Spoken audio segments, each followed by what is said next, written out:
ভাষা একটা জটিল ব্যাপার। ভাষা কিন্তু একটা চেহারা নয়। জন্মভূমি বদলায় না, মৃত্যুটা কোন জায়গায় হবে জানি না, কিন্তু জন্মভূমি একবার হয়ে গেলে সেটা আর বদলায় না। এর তুলনায় ক্লাসিক্যাল ল্যাঙ্গুয়েজ কোনো বড় কথাই নয়। অনেক ভাষা ক্লাসিক্যাল ল্যাঙ্গুয়েজ হয়েছে। এটা একটা রাজনৈতিক সিদ্ধান্ত আরও হবে, দেখবে আরও ভাষা ক্লাসিক্যাল ল্যাঙ্গুয়েজ হবে। বিচ্ছেদ ঘটাবার জন্যে অনেকে প্রস্তুত, অনেকে চায় দুই বাংলা মিলিতভাবে কিছু না করে।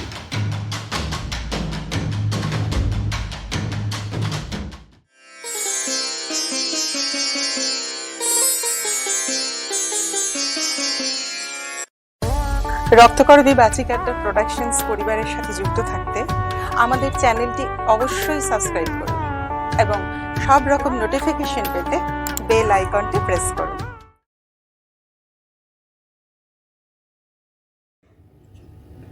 আপনারা এর মধ্যে অনেকগুলো বক্তৃতা শুনেছেন, তার মধ্যে আমার প্রসঙ্গ সেই বক্তৃতাগুলোকে দীর্ঘ করেছে। ফলে আমার বক্তৃতা দীর্ঘ হলে আপনাদের ওপর নিষ্ঠুরতা হবে।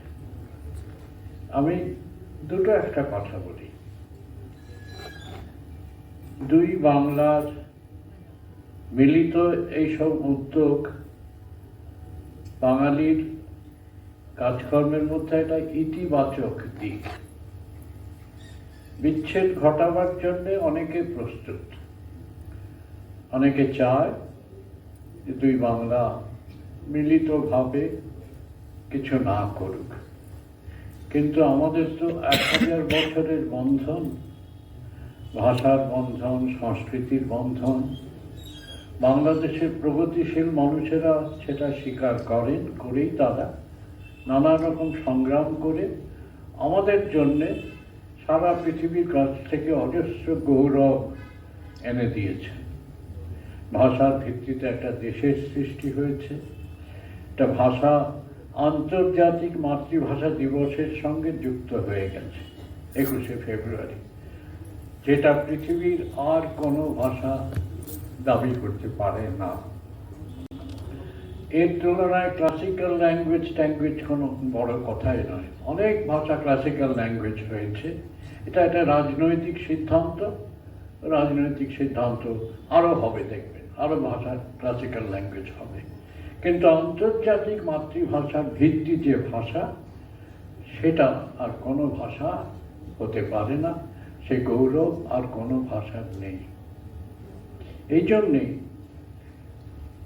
বাংলাদেশের আগের সরকার যখন ছিল, তখন অনেক যৌথ প্রয়াস নেওয়া হয়েছিল। আমিও বেশ কিছু যৌথ প্রয়াসের সঙ্গে যুক্ত হয়েছি। বারবার গেছি বাংলাদেশে, সপ্তাহের পর সপ্তাহ থেকেছি। বাংলা একাডেমি থেকে 3 খণ্ডে আমাদের সম্পাদিত বাংলা ব্যাকরণ বেরিয়েছে। সেটা বাংলাদেশে খুব জনপ্রিয় বই। আর আমি খুব আনন্দের সঙ্গে নাচতে গেছি। এক পা খাড়া থাকে আমার বাংলাদেশে যাওয়ার কথা শুনলে। আমার জন্ম তো বাংলাদেশে, আমি উদ্বাস্তু হয়ে এখানে এসেছিলাম। তো বাংলাদেশের জন্মভূমি বদলায় না, মৃত্যুটা কোন জায়গায় হবে জানি না, কিন্তু জন্মভূমি একবার হয়ে গেলে সেটা আর বদলায় না। সেই কারণে বাংলাদেশের প্রতি আমার ভালোবাসা একেবারে শেকড় অনেক দূর পর্যন্ত গেছে। বাংলা ভাষাটা নিয়ে দুটো কথা বলব। সেটা হলো, ভাষা একটা জটিল ব্যাপার। ভাষা কিন্তু একটা চেহারা নয়। এই যে আমি যে ভাষায় আপনার সঙ্গে কথা বলছি, বাংলা ভাষার এটা একটা কি বলবো প্রধান চেহারা, যেটাকে বলে প্রমিত বাংলা। বাংলাদেশে আমরা বলি মান্য চরিত বাংলা। এটা কিন্তু পুরো বাংলা ভাষা নয়। বাংলা ভাষা মেদিনীপুরের একটা বাংলা আছে, পুরুলিয়ার একটা বাংলা আছে, চট্টগ্রামের বাংলা আছে, সিলেটের বাংলা আছে, ঢাকার বাংলা আছে। সেগুলো কিন্তু বাংলা ভাষা, সেগুলো বৈধ সঙ্গত বাংলা ভাষা। আমরা সেই সব ভাষায় জন্মাই। দক্ষিণ 24 পরগনার শিশুর গ্রামে যে শিশুর জন্ম হয়, সে দক্ষিণ 24 পরগনার বাংলাতে জন্মে, এবং তার বাংলাতে কে হেলাফেলা করবার কিছু নয়, তার এটা বৈধতা। সে নিজের ঘরে যদি চায় ওই ভাষা বলবে সে কথা।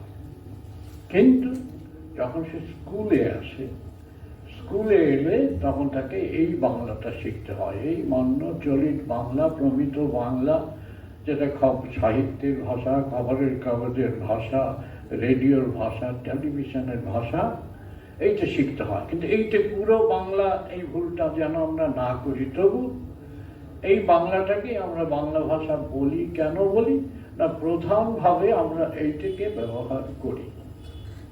এবং যে সমস্ত ভাষার আন্দোলন হয়েছে, সেটা বাংলাদেশে হোক, এই বাংলার জন্যে, ঢাকার বাংলার জন্যে নয়, সিলেটের বাংলার জন্যে নয়, চট্টগ্রামের বাংলার জন্যে নয়, এই মান্য প্রামাণ্য প্রমিত বাংলার জন্যে। বা 19শে মে শিলচরে যে মানুষেরা প্রাণ দিয়েছেন, সেটা শিলচরের কাছাড়ের বাংলার জন্যে নয়, এটা আমাদের মনে রাখতে হবে।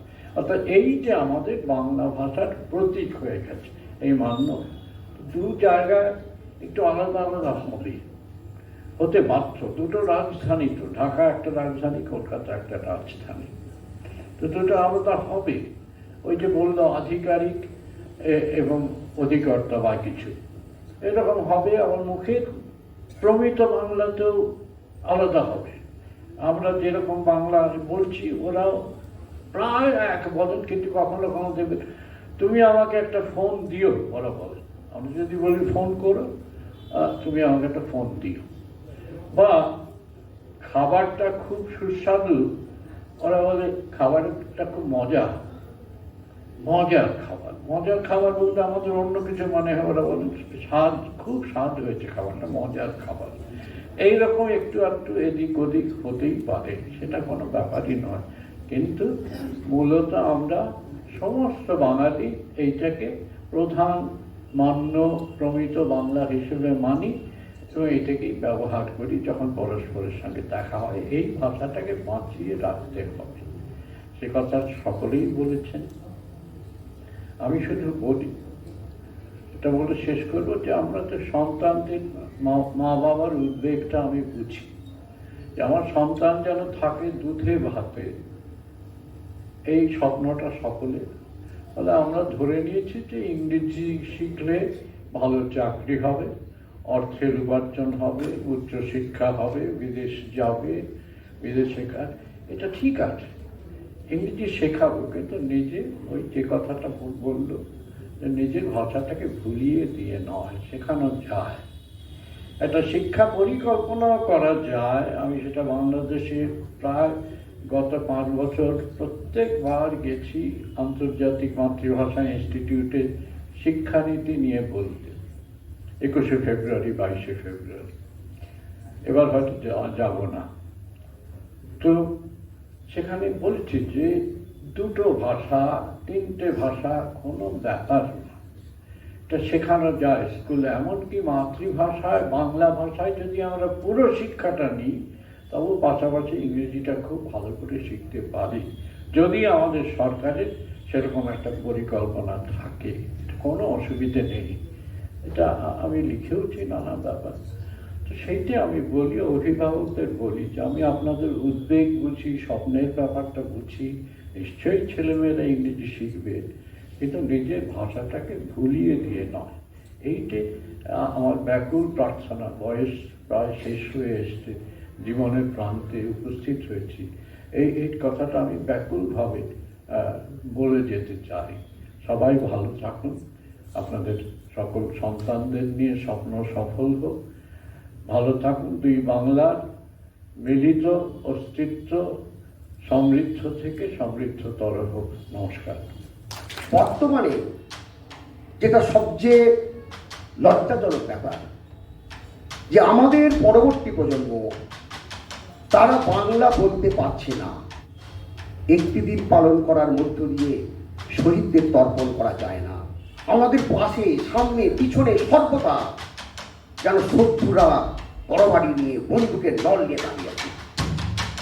একটি বাড়ির পরের বাড়ি জঙ্গিখানার আড়তদার ভেবেই যখন ঘুমটা টানি মুখ খুলি না খবরদার।